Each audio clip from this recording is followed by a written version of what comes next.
YouTube. And I think we're there. it says it here, but it doesn't say it. I'll just go. I'm going to assume that we're there. So okay. Here we go.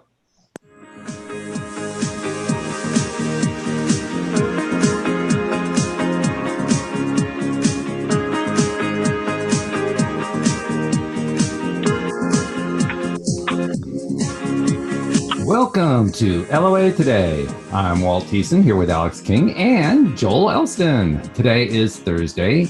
It is August the 22nd, 2019 at 8 a.m. New York time. That's 5 a.m. in Los Angeles, 1 p.m. in London, 9 p.m. in Tokyo, 10 p.m. in Sydney, Australia. But wherever you are in the world, thank you for joining us for another episode of LOA Today, your daily dose of happy. And I am happy that I am waking up enough that I can drive 6 hours today. that's my thing for the day. Because Joel, actually, Louise and I are heading down your direction. I was going to say, Joel, Walt's coming to visit. Yeah, we're heading down to Virginia. Unfortunately, not for a really happy reason, because we're going for my mom's memorial service. But the happy part is we're going to get to see some family we haven't seen in a long time. We're going to spend some time on the lake we used to live on. That was a wonderful lake to live on. So there's some good stuff. Nice. Yeah. Yeah. What part of Virginia is that? Smith Mountain Lake near Roanoke. Oh, okay. Nice. Yeah. Nice. I've heard great things. Never been there, but heard great things about the area. Check it out sometime. I mean, take a weekend to, rent a condo or something like that. It is a wonderful lake. It's a great lake for recreation of all kinds.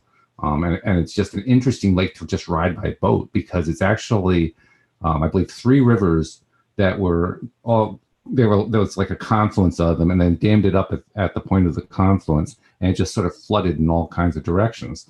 And as a result, instead of getting like this semi-circular, oval type lake, that kind of a thing, it's got all these interesting angles going off in different directions. And when you explore the coastline, it's fascinating. You can spend an entire day doing it. So, wow, anyway, that's awesome. Cool. Yeah.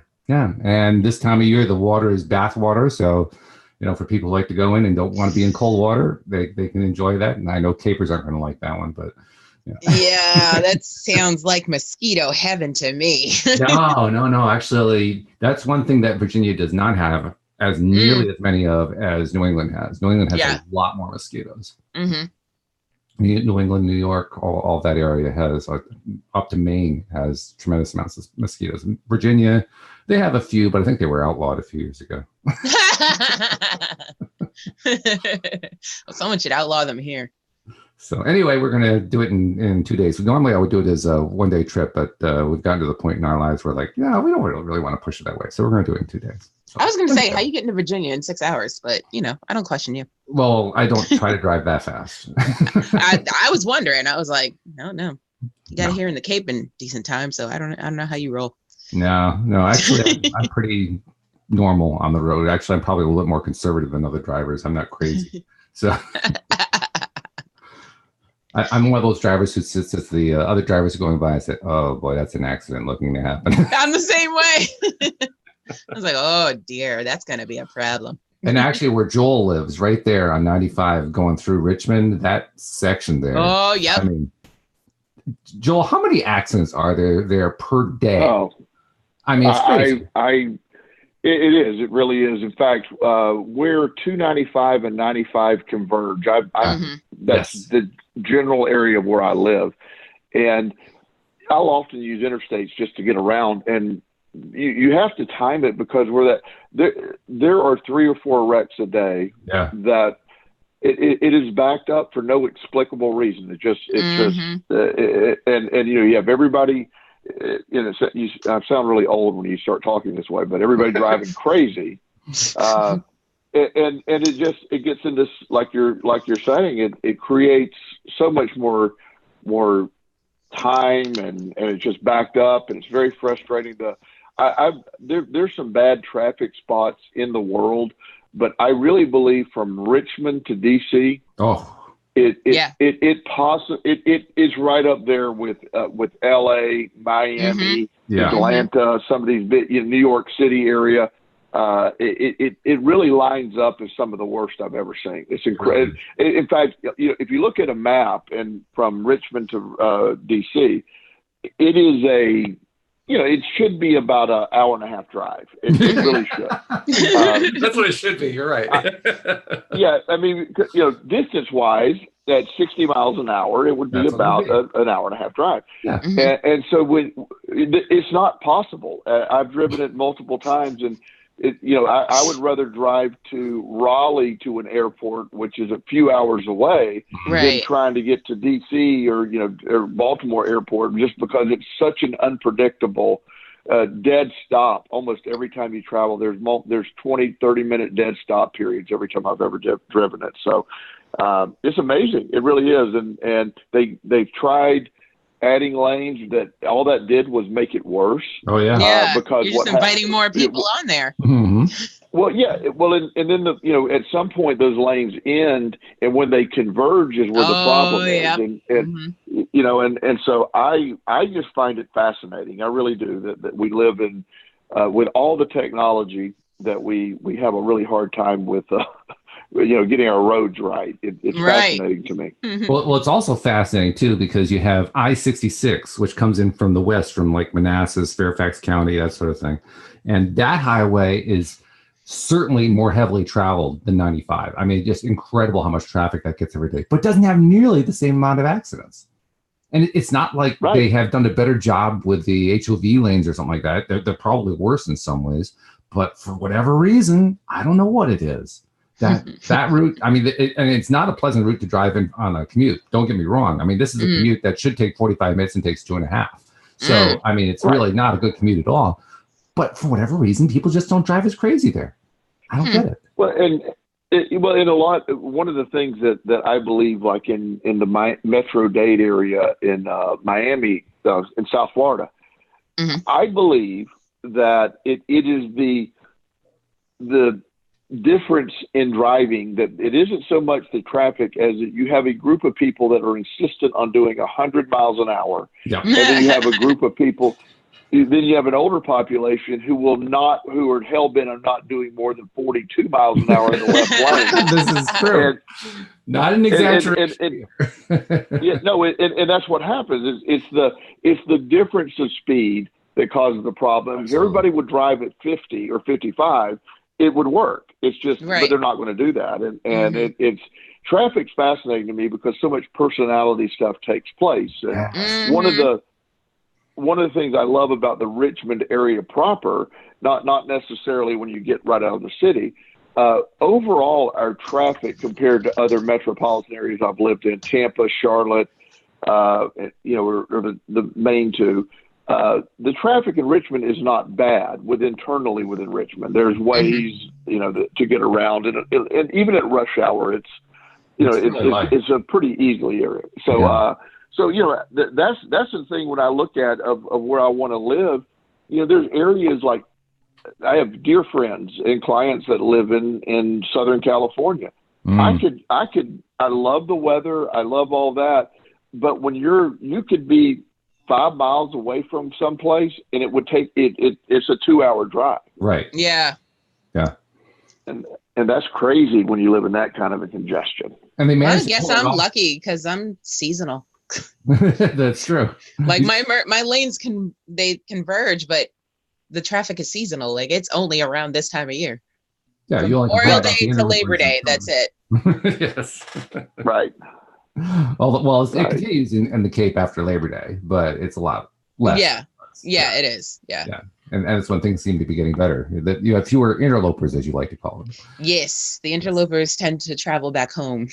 Whereas in LA, I mean, Joel described it perfectly, and what he left out is the highway can be a 12-lane highway, and they still have that same issue. Oh yeah. Which is insane. Well, I actually develop a strategy when I'm in LA for driving that's very effective.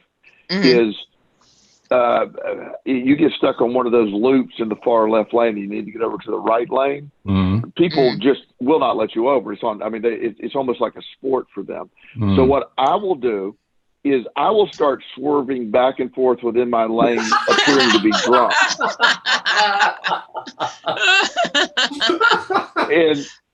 And so once you're doing that, then people give you sort of a wide latitude because they're like, ooh, that dude's drunk.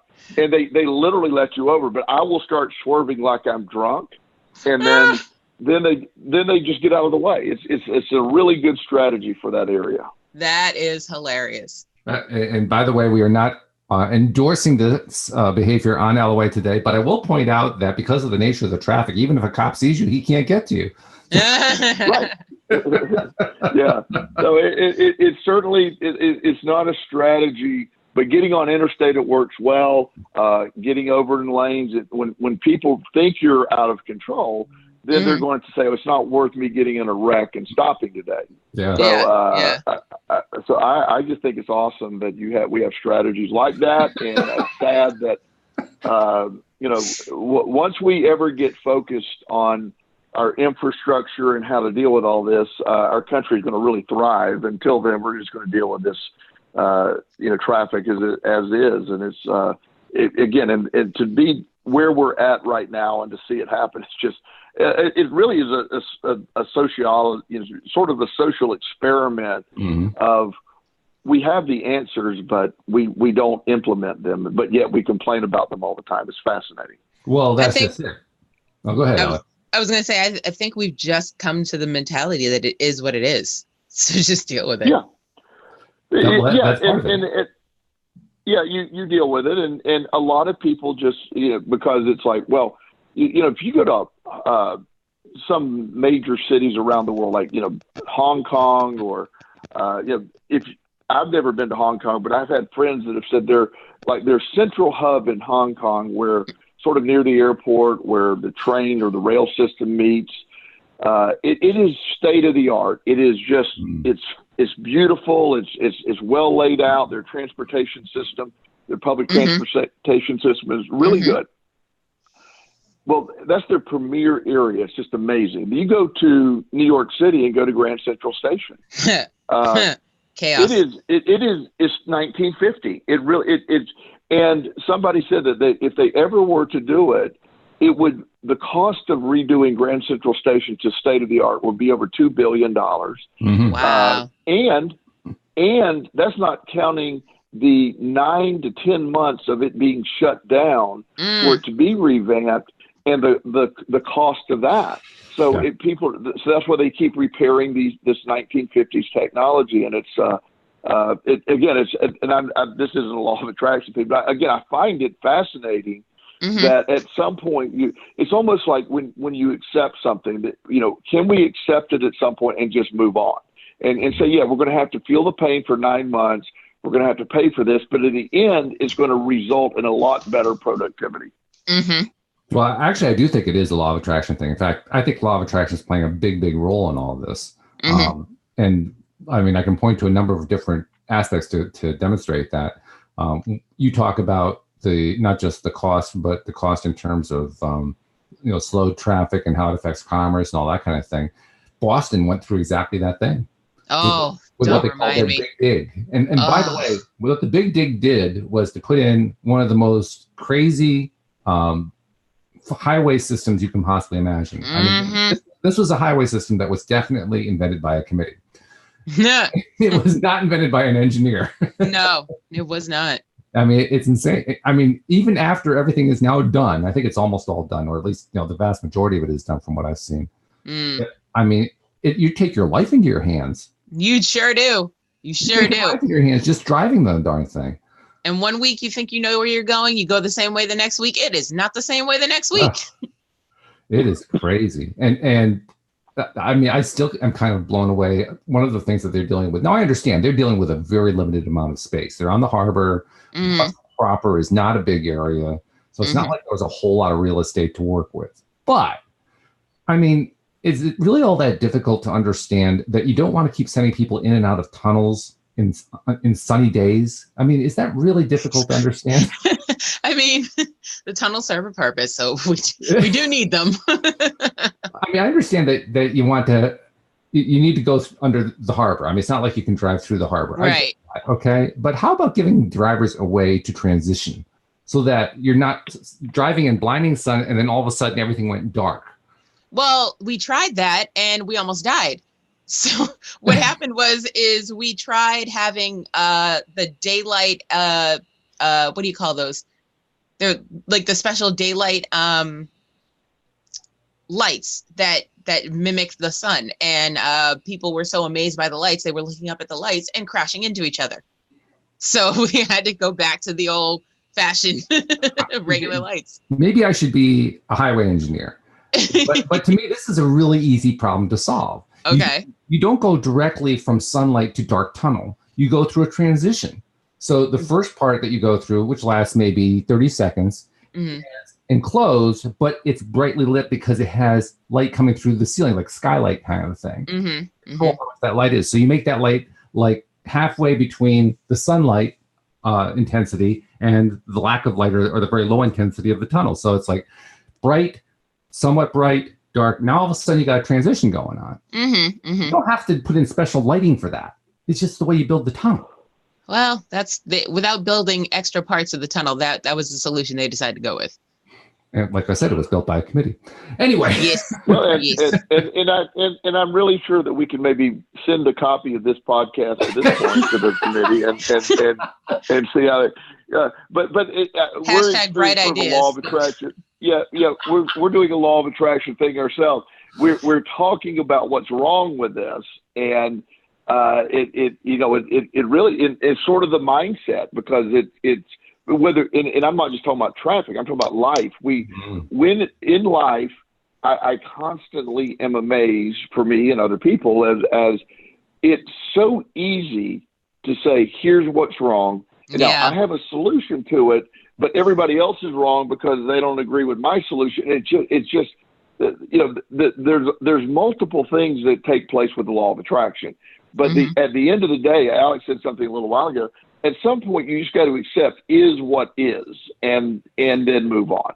And that's a really hard place to get to, especially when you see things that don't make sense. But sometimes it's just simpler to say, here we are. This, it would be great if it were different. But if I'm going to spend any energy on it not being different, it would. It's like politics. I see people that just all they do all day is gripe about how versus here we are. This is our reality. Let's deal with it. And that's where you can get all wound up about things. And that's where, and I'm not talking about the events. I'm talking about how we feel about things, because the law of attraction responds to how we feel. That's right. And so when you live this life of this is how it's sort of dictated to us, that anxiety piece or that stress feeling, because this is the most ridiculous thing in the world. It's so illogical. Or we can just accept it is what it is. And any energy I put toward that is keeping me out of balance with the law of attraction at least the balance that I'm seeking. And I'll also, I understand what you're saying. And I think there's a great deal of merit to what you're saying. I'm going to point out another thing, though. We do, as deliberate creators, want to be focused on solutions. I mean, just because we're focused on solutions doesn't mean we have to rub it in other people's faces. Unless we're doing a podcast in which it's fun to do that. But, Facts. In general, we can just look for solutions. And in that activity of looking for solutions, we take all the pressure off of ourselves, because now we're not dealing with, oh, God, more problems. I can't believe there are more problems going on in my life. And if somebody else doesn't buy into the solution, well, okay, just let it go. That's the other part of it. You got to let that part go.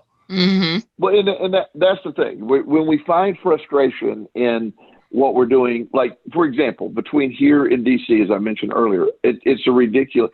So I have a couple of options for me personally to deal with that. Yeah. I can look at if I need to get to DC, I have multiple options. There's back ways where I can avoid 90% of the traffic that take an hour longer guaranteed, but it's a consistent hour. I mean, and there's ways to look at that. I can also take a bus. I can take a train. If I want to spend the money, I could fly, or I could not go. Yeah, there's that's the option I solutions. take. Yeah, of course. But I think what happens, and again, where I want to make the law of attraction connection, everything is about perspective and the energy. I'm all about solution-based life, but at the end of the day, your solution has to be based on the reality of what's going on. it would be wonderful to have a vision of how you would build a tunnel under a harbor the perfect way, but the tunnel exists as it exists at this point. So we could vote on it. We can do that. It's just, you know, my argument has always been, it's really easy for someone in New York City to tell somebody in Birmingham, Alabama to live, and vice versa. But their realities are greatly different. And so when people get, when Alabama people get really upset about how New York people are living, it creates the anxiety that I'm talking about.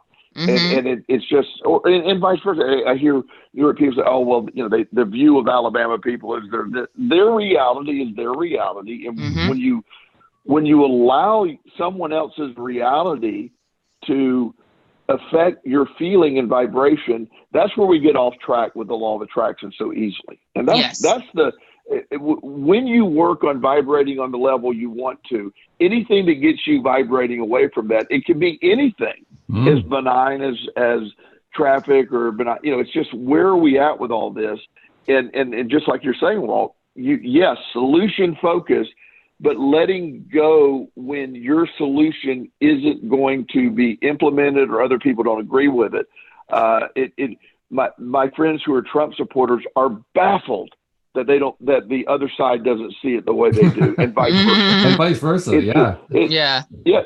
And my people who are anti-Trump folks or that mindset are just not grasping why people can't see it their way. And the truth is, that acceptance of there are differing opinions, and I don't have to agree or even understand that opinion, but I do have to accept that opinion. I don't have to either, but if I want to vibrate at a level that is going to I got to let go of not accepting that. That creates that resistance that we talk about every week. That's right. Absolutely true. That resistance too, it'll get you. I mean, that resistance, if you do anything to set yourself up for that resistance, it'll get you. It'll just come through. Something we talked about on Tuesday. I want to get your opinion on it. I want to get your take. Oh, I do too.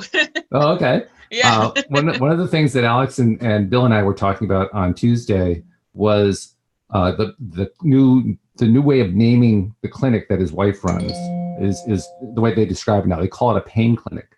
And at the time I made the comment, well, aren't they focusing on what they don't like? And Bill's reply was, yeah, but what we found is when you focus on what the client doesn't like, they show up. They show up in record numbers. And it's been producing a tremendously positive, successful business model for them to say, we're going to call this a pain clinic. So I want to know what your take was on that. Well, I think we're talking about two different things. First of all, you're talking about a successful business model. Yeah, you're right. Your negative sells, the problem sells, pain clinic. By definition, yes, from a business model, fire and brimstone churches sell a lot of times. You know, it's people you create. But what are you after? Are you after a solution to the pain? Now, for the business, I have. Well, that's what you think you're after. It's like one of the things that in my industry that is the big difference. You know, it's like there's addiction clinics. There's the idea that you're going to go replace one drug with another drug, and that's a safer answer. So when you're in a pain clinic, you know, there are people who are living in their pain. I think it's two different questions. Is it a great business model? Absolutely. I would call it the ultra pain clinic, the extreme pain clinic, the throbbing pain clinic. I would have even more descriptive. Yeah. You know, I think that would get you more business. But the concept of somehow there's a solution to pain, you're selling the pain, you're selling that an ongoing amount of pain. The treatment of pain requires there to be continued pain. So yes, it's a good business model. I agree. It is, to me, from law of attraction standpoint, it's exacerbating what the problem is. But I think it's very, very clear that yes, if money is my focus and I want to, you know, Oxycontins are awesome if I want to make a lot of money. That family, I mean, it's a brilliant strategy by the family that created that. You make the simultaneously you have something, you sell the concept of, we will dissolve your pain. We will relieve. There's great relief in your pain. At the same time, simultaneously, taking these medications and relieving your pain creates a dependency on these to relieve pain. Talk about a great business model. That other than tobacco, I know of no better business model. Well, now, Bill would also point out. Bill would also point out to you that his wife, she basically approaches pain from what you might call a naturopathic viewpoint, and she has a tremendous success level from the way he'll tell it to you with people coming in. He told us a story about, I guess he was a truck driver who came in with an arm where he couldn't even move his wrist. His wrist was just frozen in place with pain. And by the time they were done with the therapy, he was able to move it completely in all directions with no pain. And his response was something along the line of, "What did you do to me?" Right. So you get that side of it too. So I want to know, how do you tie that part into what you're talking about? Because I think what you're saying is perfectly valid. Yeah, no, and I want to be clear, because I don't want to say this particular clinic is wrong. I'm saying if I want, you draw I'm not saying you can't use that as an entryway and then go to the holistic naturopathic type, which is all my stuff, as you know. I'm completely on board with that. But I'm talking about the wording of pain to get attention. Yes, but when somebody's going there, I'm talking about classic law of attraction stuff. You wouldn't use pain in your day-to-day life. I don't want to get rid of pain. If I'm focused on my pain is what I'm attracting. But if you're talking about from an advertising standpoint, from perspective, people who are dealing with pain are filtering for that sign. They're really ready to go. Now, if they're willing to flip over to more of a holistic type view, that's an awesome, I love the strategy. But are you talking about, it is a great, the business model thing doesn't, President Trump is the expert at law of attraction. I don't always agree with the messages and stuff, but he's great at it. And when you see how that negative side can work, and you can keep reversing it, where using the negative to get to where you want is still okay. So this isn't about this particular clinic, but if you want to get it, the people who are focused on pain in your building, there's nothing better than a pain clinic to do that. The connotation to me, a pain clinic is a pill pushing place, not this place clearly. But when I think of pain clinics, I think of additional pain, of exacerbating concept of pain, of furthering pain. That's what I think of, and that's clearly not this place. But this is one of those areas of the law of attraction when you understand how it works. You can get somebody in on the, this is a pain clinic. Let's get you in here. And then if you can sell them on, yes, here's methods that, reduction of inflammation with natural uses, or any of the acupuncture or tapping or any of those methods of distracting hypnotherapy, along with natural anti-inflammatories, I would love that to be a thing. It sounds like that's what they're doing. I mean, it is. Yeah. And that's great. So, again, you can see to me, we're saying the same thing, but they're sort of, almost using the dark side of the law of attraction in a very good way. And I don't want to, I'm not downing what they're doing. It's just, if I were to do a survey of people, when I say the name of the place is Pain Clinic, what do you think happens here? And I would think 90% of the people go, they use Oxycontins to medicate pain is what they do. That would be what most think. That's probably true. But it's a reversal of that. Yeah, I'm not sure if it's 90%, but I agree. That's probably what the number one issue would be, or number one response would be. Just that. Yeah. Well, they actually changed that in the Cape. They, because of the huge opioid problem we have here, they, certain doctors' offices, you can only get opioids at the hospital.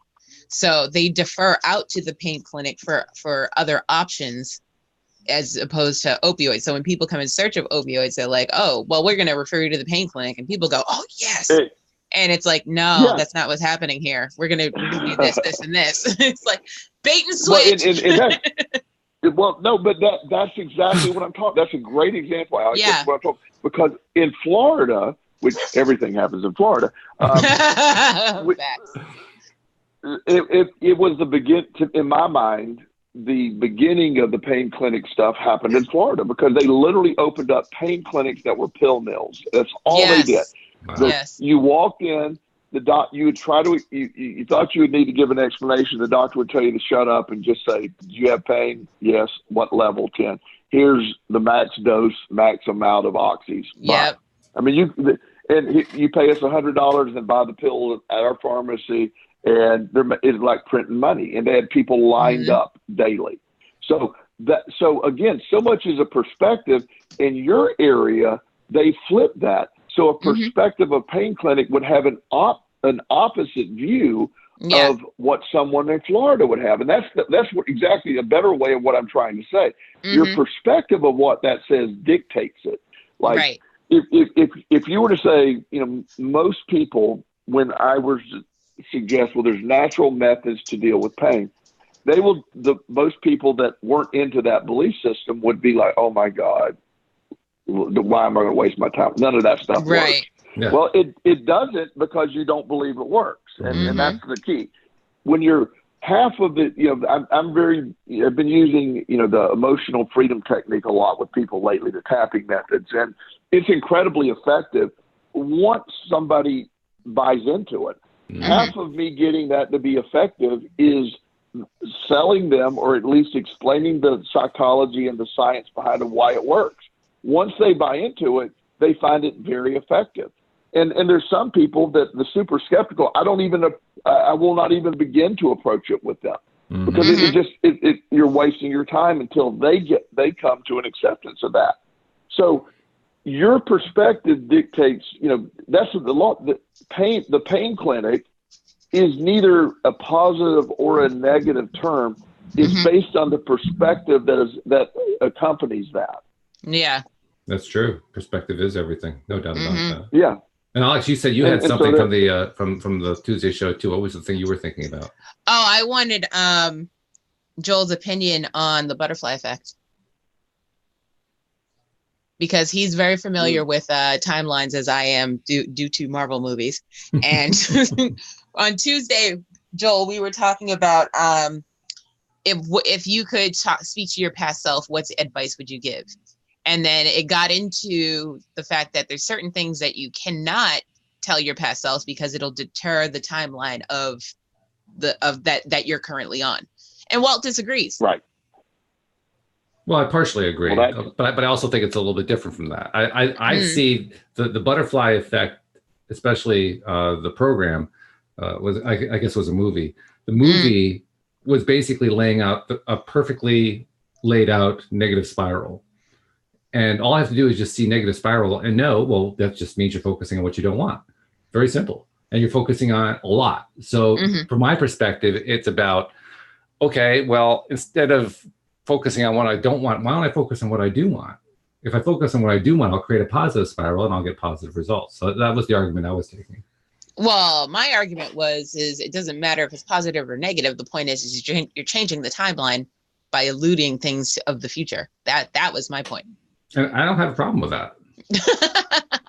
Well, it's part of what we teach. It's part of what we talk about. We talk about, for instance, going back into our past through therapeutic type approaches. Yeah. And reshaping the way an experience was. We had this really, really negative experience. Cindy and I were talking about this yesterday. There was a story that Neville Goddard tells about a woman who was in her early 40s. And for over 39 years, she had been suffering excruciating back pain.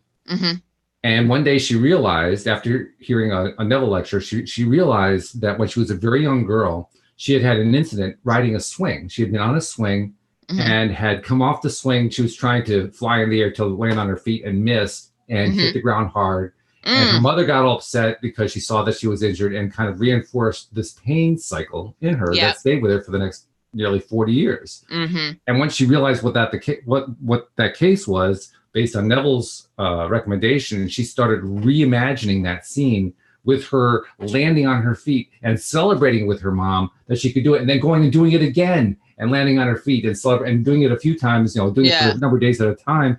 And after I think it was 3 days, the pain was gone. This pain that she had lived with for nearly 40 years was gone. Now that's a form of reshaping the future. Yeah. And I think it's perfectly legitimate. All right. I co-sign on that. Well, we're talking about different things, and that's what you're talking about, Walt, is reframing, where you take past traumatic events and you reframe them to, I've given that example 100 times on the show about, me eating out of a trash can at the depth of my misery, how I eventually I was able to reframe what that was. It went from a traumatic event to a very important milestone event in my life. Mm-hmm. And my perspective of that event, the event never changed.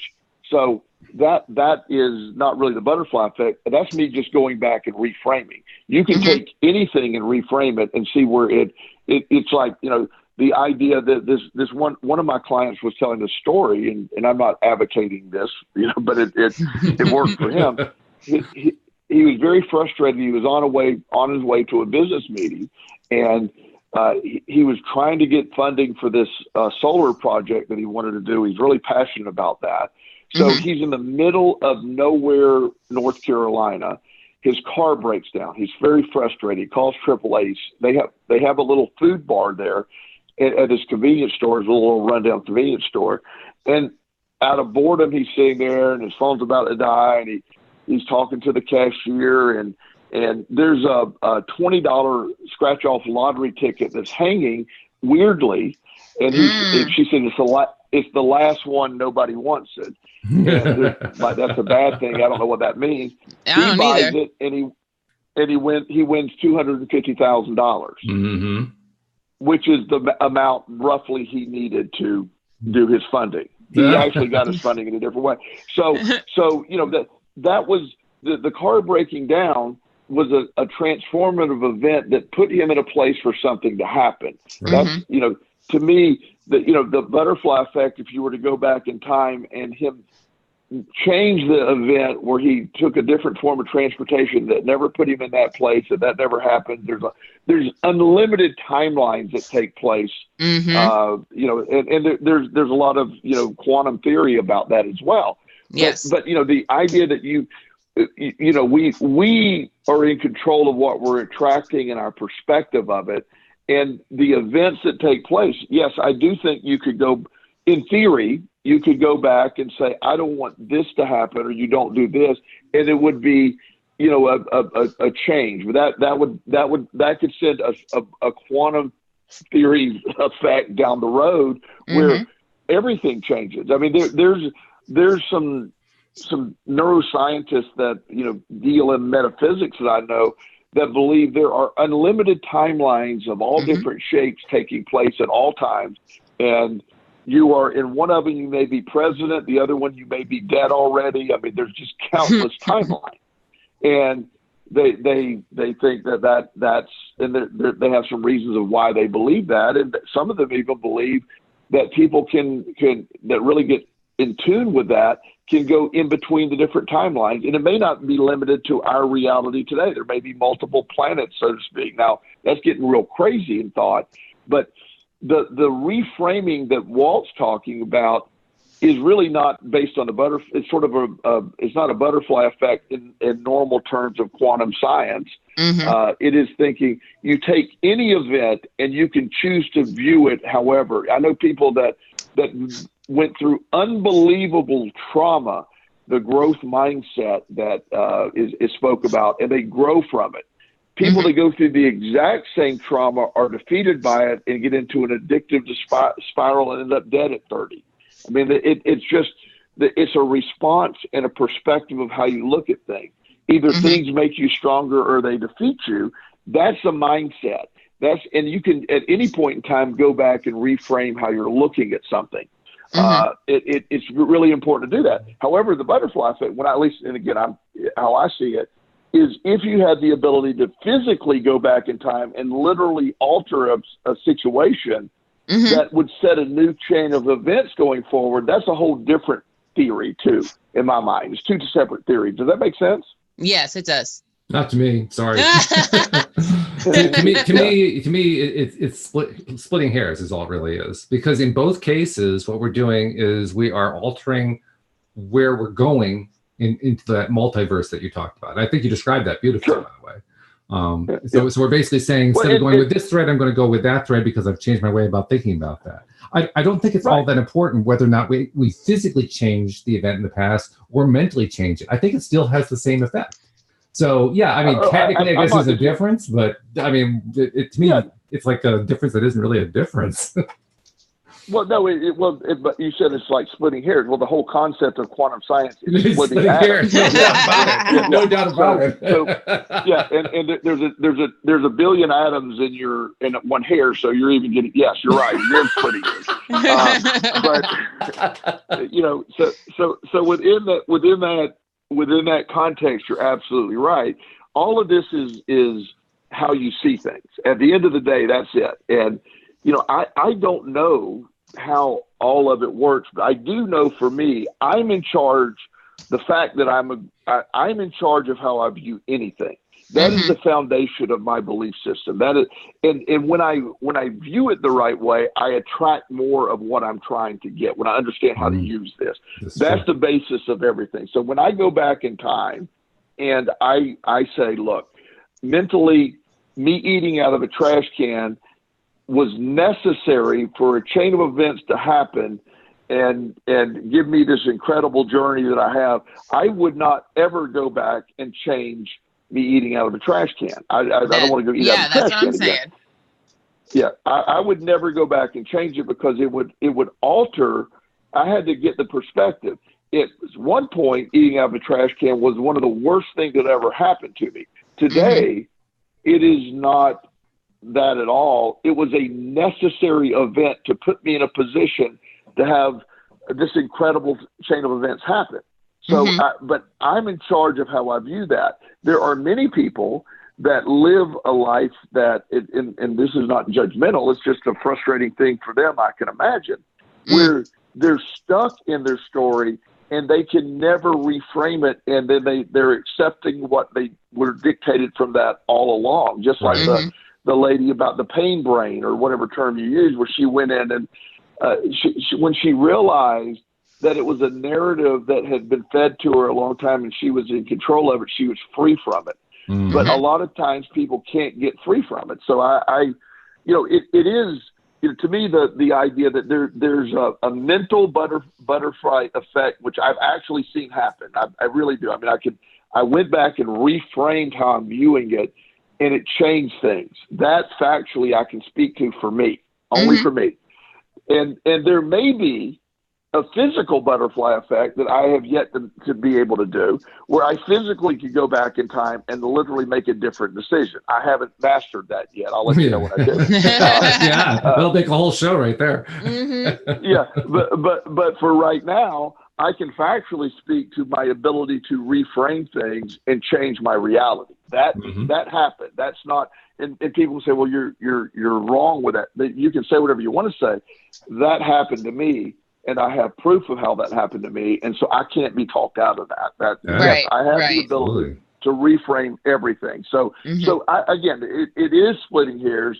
It is. We get to the same thing, but whether it's physical or mental, that I don't know if there's another side to it.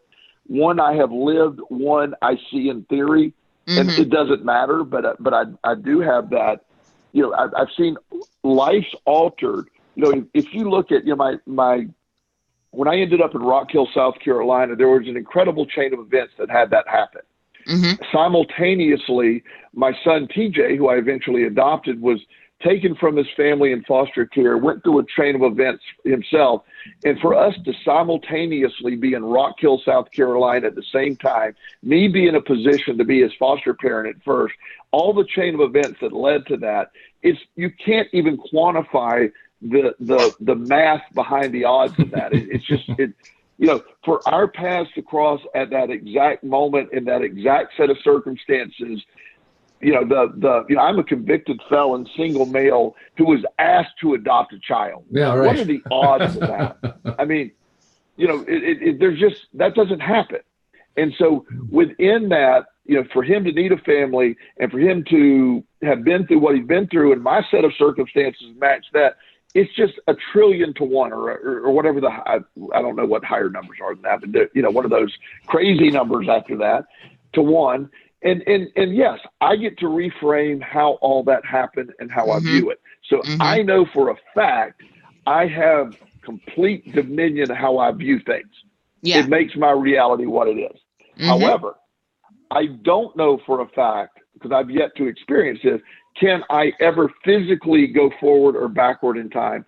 I haven't, and I'm not aware of me being able to do that. If I could, then I would be able to speak to where that takes place. But I do know the mental side of reframing is a form of a butterfly effect. But I do think that there are, again, there's unlimited possibilities within the possibilities. Yeah, well, I agree with you. And in fact, if you found that method, and by the way, when you do tell us, because we want to know it too, but when you find that method for actively going back in time and making a change, you, I think, will go and experiment with that or whatever, with a frame of mind that it's going to be okay, because you're going to focus on what you like.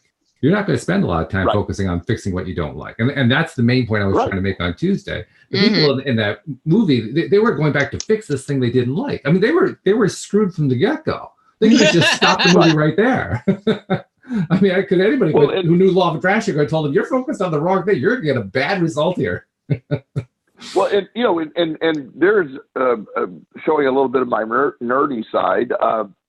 There's a Star Trek: The Next Generation, which was a great show to me. It had an episode where Captain Picard was given the opportunity to go back in time and fix his mistakes, because he was a reckless young man. Right. And he went back in time. He didn't do this event. There was an event where he got into a fight where he was stabbed in the heart, and he had to get a heart replacement and all this. And so somebody asked him, and this real powerful entity asked him, well, if you could go back in time, what would you fix? He said, I wouldn't want to have that reckless youth that where all this was created. Well, he was allowed to go back in time, step away from the fight, step away from the reckless behavior, but he then lived the life that would have happened, which did not have him as commander of the ship. It had him as just some member of the crew charting stars, not scars. Just charting the stars, and a very boring thing.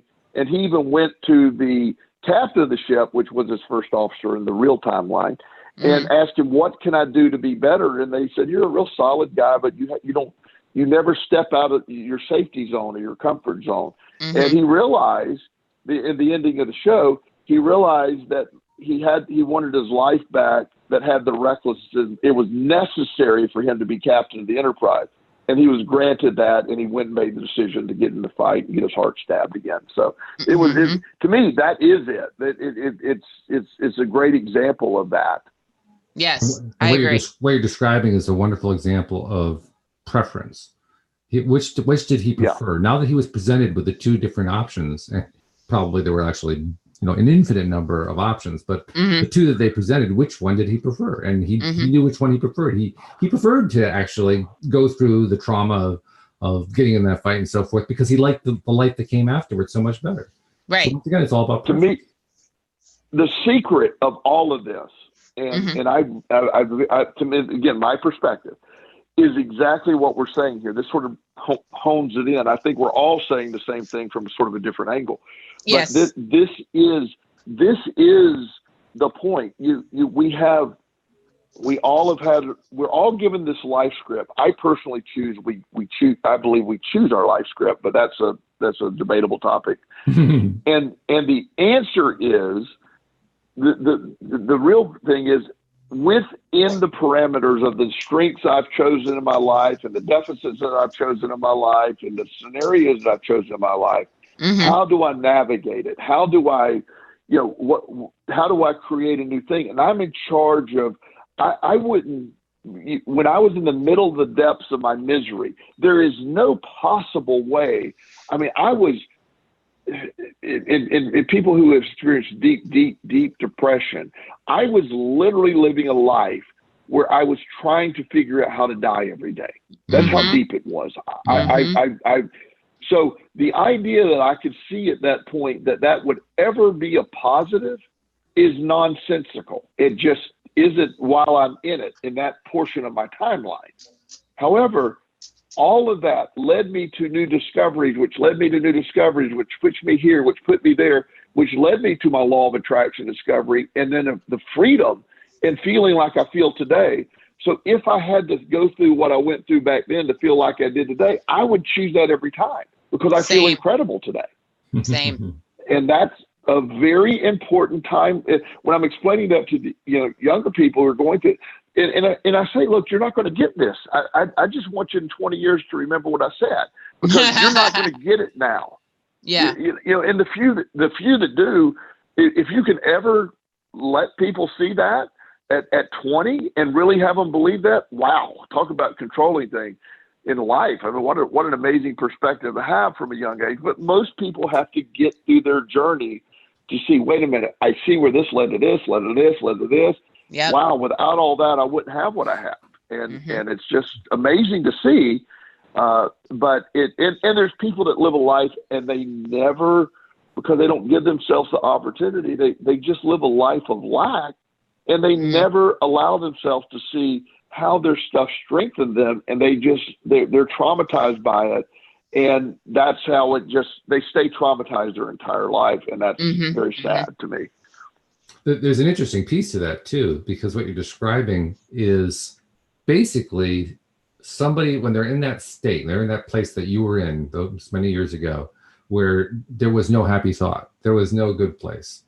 When you're in that state, you're in an extreme state. I mean, that's not the way most people experience life most of the time. So it's an extreme state, but it's also a state of really, really high level resistance. I mean, you were resistant probably to just about everything at that point. And so another way of describing the same thing that you just described is to say you were learning how to let go of that resistance.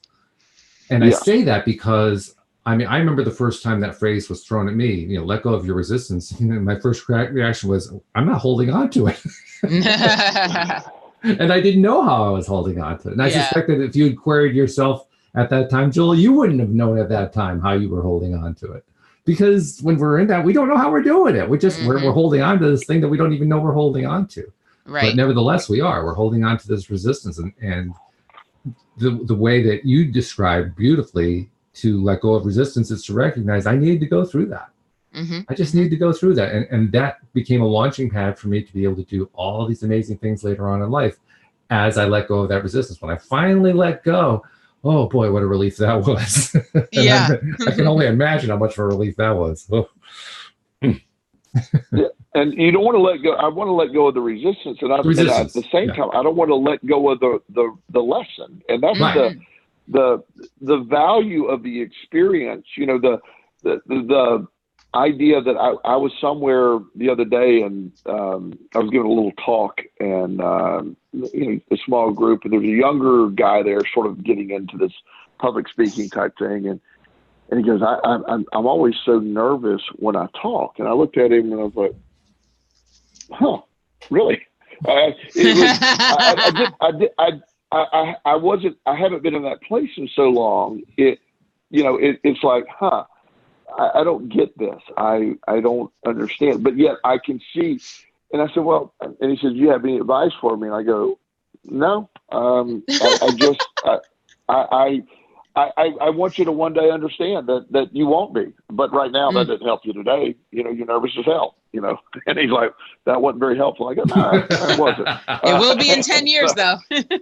Yeah.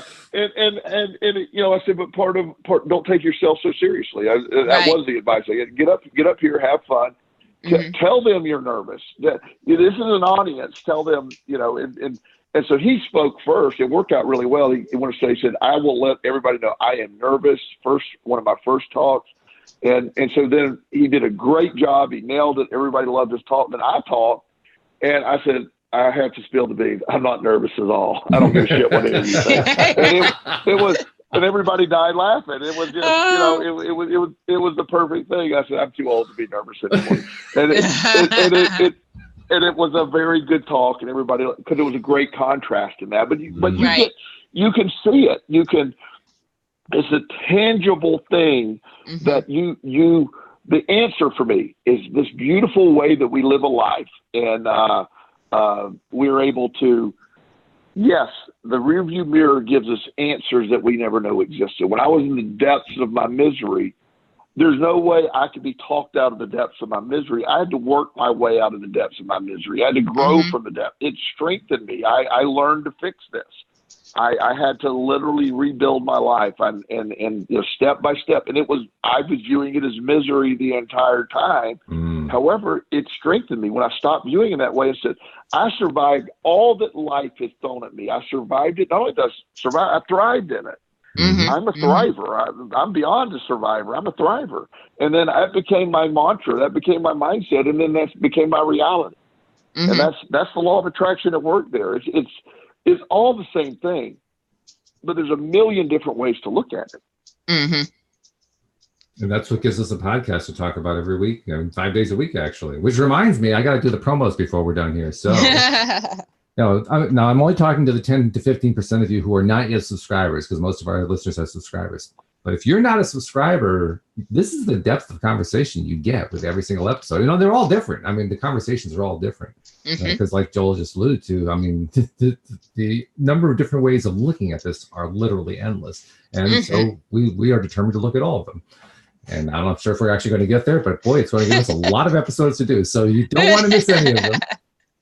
And it's very simple. We're on all the platforms. I mean, if you have a favorite platform, whatever, iTunes or, Pandora or whatever, feel free to look for us on there. Just look for LOA Today. But if you can't find us for whatever reason, which will be really unusual, just go to the homepage of our website, loatoday.net, and you'll find instructions right at the top of the page. You just click, click, click, click, and like that, you're subscribed. And then, of course, once you've subscribed, celebrate and tell everybody else about it so that they can know where they can get their daily doses of happy as well. And feel free to watch us on YouTube. Alex, how does somebody watch us on YouTube? Because it's fun to watch the live stream. It is fun to watch the live stream. So what you do is you go to YouTube, whether you hit your app or whether you type it in your browser, and you search for LOA Today podcast videos. And once you've seen that, you will hit the subscribe button. And next to the subscribe button, there is a little bell. And make sure you click always, so you will always be notified when we're live. Always, always. You don't want to miss a show. Do not miss a show. You are commanded not to miss a show. No, seriously. You will ruin the timeline if you miss it. The butterfly effect. Oh, my God. So hopefully we haven't traumatized too many people with their butterflies, but including the speaker who spoke before, Joel, who clearly had butterflies in the stomach. But, I like that segue. That was cute. He did a really good job. And afterwards, the idea that what in life, when you're able just to be where you're at, instead of trying to get up there and act like, he's 26 years old giving a talk in front of 1,000 people. Don't trying to act like you're not nervous. Just own it. Just feel it. And you endear yourself with the audience. And then at the end of the day, they all relate. And he relaxed almost immediately. It was great. Yeah, that's a really cool thing. Knowing that when you are willing to address and acknowledge your greatest fear or your greatest weakness, that you end up with a great result. That's a really, really reassuring thing. I respect that. Yeah. Right? Yeah. It works good. It works really, really good. Well, thank you, guys. Joel, tell people how to reach Joel Elston, the coach, first of all, before we leave. JoelElston@gmail.com is the best. I do want to mention, because I do get several emails from people. I eventually respond to everyone, but I am so busy sometimes. It may be a couple of days. I get people that get frustrated, like, you're not answering my emails. I can't answer it immediately, but I will get to it. I save them all and answer them. It's true. I mean, I know if I need to contact Joel, unless it's something that's really, really emergency situation, I'll leave him a note and I'll expect a response in about 4 or 5 days. And if it comes sooner, I'm happy. Yeah. Yeah, you just gotta have your emergency 4 or 5 days in advance. Well, if it's an emergency, I'll let him know. Hey, I gotta get an answer on this right now, and he'll see it and he'll respond to it. Yeah. But I mean, emergencies happen like once in a blue moon, so it's not. Facts. When was the last time I even contacted you about an emergency? I can't even remember. I mean, but if you were to call or text or whatever, if you email me and say I need to speak, of course I do that. But when it comes to I have a question from a listener who asked me about brain health and schizophrenia. Well, that's not a 5-minute answer, and I will answer that email. But that's I got to get into all the disclaimers and all that's attached to that. Then we can answer that. So it really is. So I always do answer, but that's really important to understand. Yeah. And Alex, I know I've promised for 3 days running now that I'm going to read the script, but now that we're going away, I will actually have time to read the script, And you'll be in the right mindset because you'll be relaxing on the lake, and it'll be fantastic. Yeah. So I'm going to get back to you about that. Any spoilers people need to know about in the TV land? Not in the TV world, but there is a huge thing going down with Spider-Man not being included in the MCU universe. I don't know if you heard, Joel, but Marvel is in a fight with Sony over Spider-Man, so he might not even be, spoiler alert, the next Iron Man. Wow. Well, first of all, and yes, I have read that. I know that at the end of the day, something that's going to make $1 billion, they will figigure it out. That's what I'm saying. They will get there. You don't leave $1 billion on the table. No, you sure don't. The drama at this point, they will figure out a way. Yes. I'm a big Terminator fan, and that franchise has allegedly been dead 80 times, and there's always a way to bring something back. Yes. Agreed. And on that cheery note, we're going to say thank you very much for listening. I'll be away for the next few days, but I'll be back talking to you next Wednesday when I am talking with Cindy Chavez about Neville Goddard. So be sure to join us then. We'll see you guys next week on Thursday. In the meantime, have a great weekend, and we'll see you all next time here on LOA Today. Goodbye, everybody.